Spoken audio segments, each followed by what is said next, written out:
I'm going to break down a quote for you in a second that once I understood it, it allowed me to go from a millionaire to a multimillionaire in short order. And I think a couple of you can do this, because the good news is the difference between being an expert in business and being a novice is not the difference you probably think. My name is Jason Fladlien. I'm the $250 million webinar master, and I am the best in the world, they say, the most expert at webinars. So let me break this quote down for you, and then I have to unpack it. Otherwise, it's too dense. But here's the quote. Studies of expert-novice differences have demonstrated that experts' performance is determined not by superior problem-solving strategies or better working memories, but rather better knowledge base that includes a large interconnected set of domain-specific schematic knowledge structures, well-developed cognitive skills, automated knowledge, and metacognitive self-regulatory skills that allow experts to control their performance, assess their work, predict its results, and generally use the available knowledge base.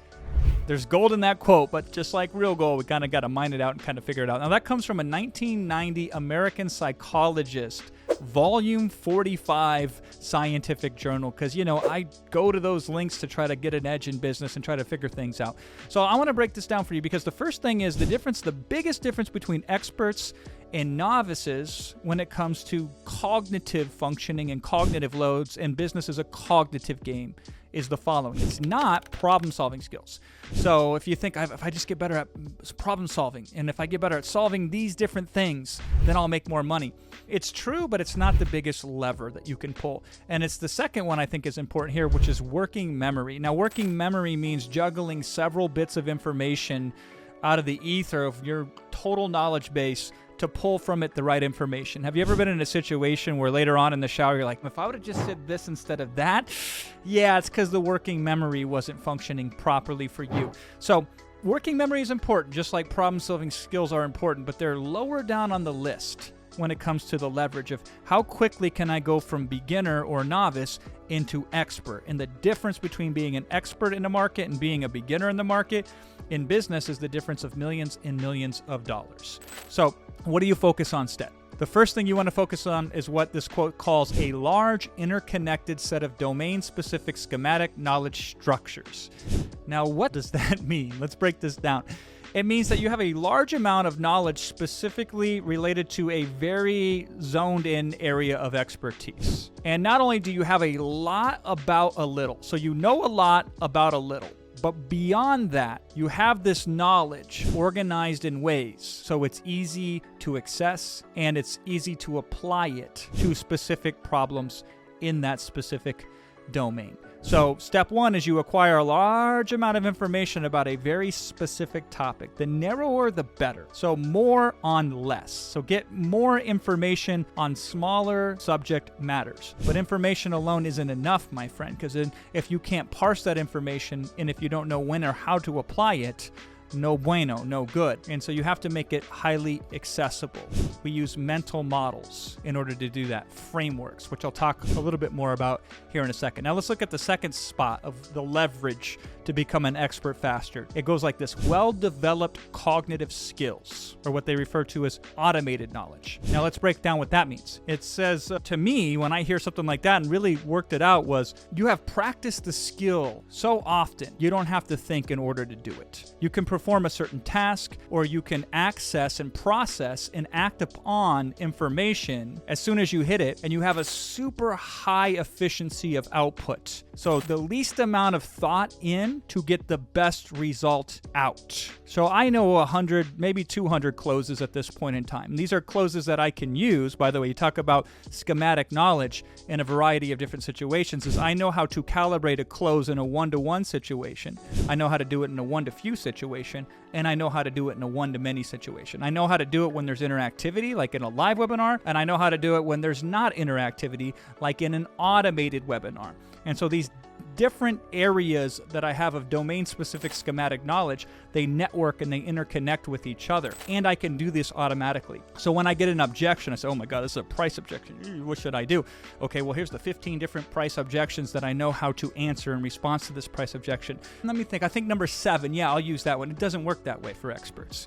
What happens is you just sense it. And oftentimes you're right. Not every time, but you have this ability with minimum effort to say the right thing at the right time or to respond in the right way at the right time. So this person that comes to me with a price objection, I can almost instantaneously say, for them, it's better to push back, to challenge them. But for them over there, if I challenge them, I will break them. So it's better to start with empathy and lay that foundation instead. And these decisions happen in microseconds, milliseconds. And then the output, the questions that I can answer or the information that I can offer in that situation is better than what most people could sit down and if they spent 30 to 60 to 90 minutes to write the precise exact response to that question brought in, could be as good as what I could do automatically. Now, that does not mean I'm a superhuman, amazing, one-of-a-kind genius. What it meant was, once upon a time, little Jason Fladlien went to the Iowa City Public Library when he decided to embark on his sales career, and he was broke.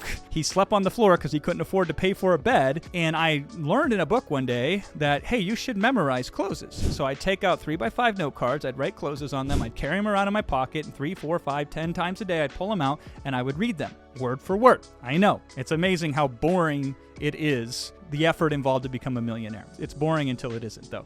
So you have to automate the knowledge set. So I would rather you know less, but have it memorized and can recall it instantaneously. Because then through being in the field, taking action, actual stakes involved, not just in the laboratory, you will calibrate more over time. You'll say, oh, in this situation, when I say this, what I'm reading from memory, this memory in here, and just automatically applying, this happens. So I can adjust that, which then goes to the third point of that quote, what they refer to as metacognitive self-regulatory skills. So let's plain speak that. This allows you to take a look at your own thought process, not just be a victim of thinking. Most people are unfortunately a victim of their thoughts. Automatic negative thoughts, the ants that run through their life, the picnic of their life. The ants are the automatic negative thoughts. And they don't have the ability to step outside of their own thinking and observe themselves thinking. That's a big level skill. So monitoring your own thought processes, assessing your own performances, and then predicting the outcomes of future performances or actions that you will take, and making adjustments as needed. So this is really tough. Most novices, they are so bad at predicting when they're going to act on something and the result of that action. So I think about a lot of writers, people that want to write, and they'll say, I'm going to write a book.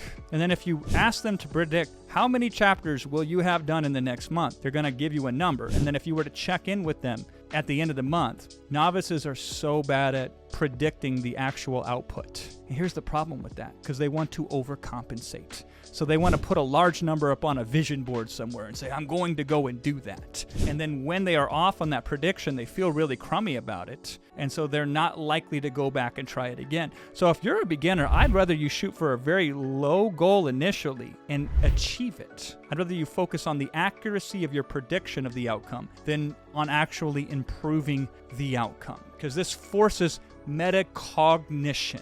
This forces you to be able to observe yourself more as a third party, more objectively than unfortunately subjectively. It's like proofreading your own work right now. Good luck with that.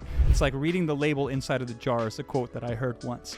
And so once you get better at predicting your outcome, then you can better influence it. You can say, okay, now if I try it this way versus that way, does that increase or does that decrease the output? And now you take less personal stake in the output and you can treat it more like a scientist. So your ability to self-regulate is more important than your ability to problem solve or your ability to have working memory that you can draw from in a knowledge base. I think self-regulation now is more important than ever.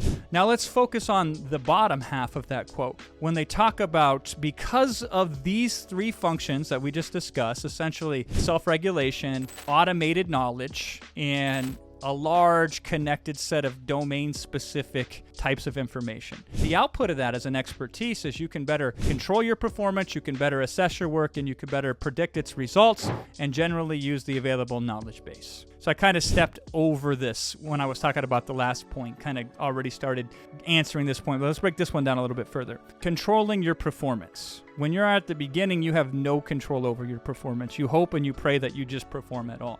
When you start to gravitate towards expert territory, you learn to modulate your performance. So sometimes it makes sense to speed up something or to go fast and be less deliberate and more efficient in terms of speed. So you'll say, okay, the quality doesn't matter so much right now as the quantity does. But just as easily, you can modulate down. You could say, okay, for now, it's better to slow down and focus more on quality as opposed to quantity. Here's where we should be more cautious, and here's where we should be less cautious. Here's where we should refine an existing approach versus here's where we should create a new approach. And this is the difference between masters and amateurs. Amateurs have very little ability to control their performance. They hope and they pray that they put in any sort of performance, and they're generally one-dimensional. They're either just fast, or they're either deliberate. They're either too rigid and structured. I gotta follow this by the letter of the law, or they're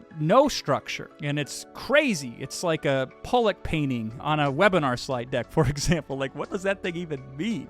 And we want to get to the point where we can be nuanced and we can be flexible so we can give the right dosage of action and effort to the right situation. And so this is what the experts do well, but they do it based on the foundation of what we discussed before. So this is the clues to check in on. Am I able to do this? Am I able to modulate what I know to apply it specifically to this context and then measure its result and see improvement over here? The second one then is the sister to that, which is assessing your work. Can you critically evaluate your own performance without taking it too personal? If you can do that, your ability to grow from novice to expert, you will hyper accelerate that. So your ability to recognize a mistake that's been made and spend so little time feeling something, you can feel that, but the quicker you can get over that feeling, like if you could reduce that down to a second or two, and then objectively say, okay, this was the mistake, this is how I can correct this, this is how I can adjust that, then you're going to do really well.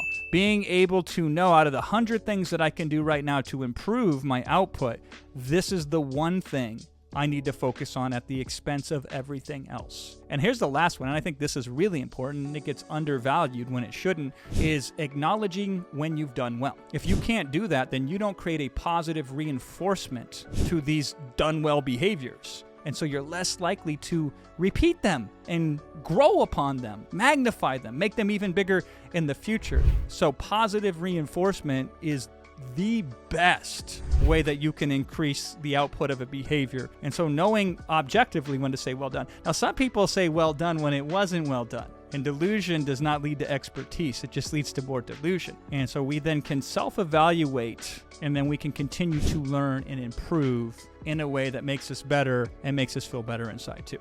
Now let's talk about this last thing related to the quote in terms of use the available knowledge base. So experts aren't dictionaries or encyclopedias that just have a large knowledge base. They're good at knowing which volume of the encyclopedia to pull out and which page to flip it to access the knowledge base. So this information is relevant over here. It's less relevant over here. And I just did this recently with a high-end mastermind. We have this Driven Mastermind. It costs $25,000 a year to be a part of. You've got to be a 7-figure business called Driven Mastermind. And we had this hot seat, and Natasha was her name. And they were asking us this very structural process of a launch. And they were saying, okay, how many videos should we have? What should be the communication? How should we roll this out? What should the structure of the offer be? And it was a lot. And generally, that's a really good approach. But I took one look at their business, and I said to, it was her and her husband, Kyle, and I said to them, you just got to let people know this thing exists. I said, for the amount of people you're taking on in round one of this to try this new thing out, you just got a tweet would sell this thing out.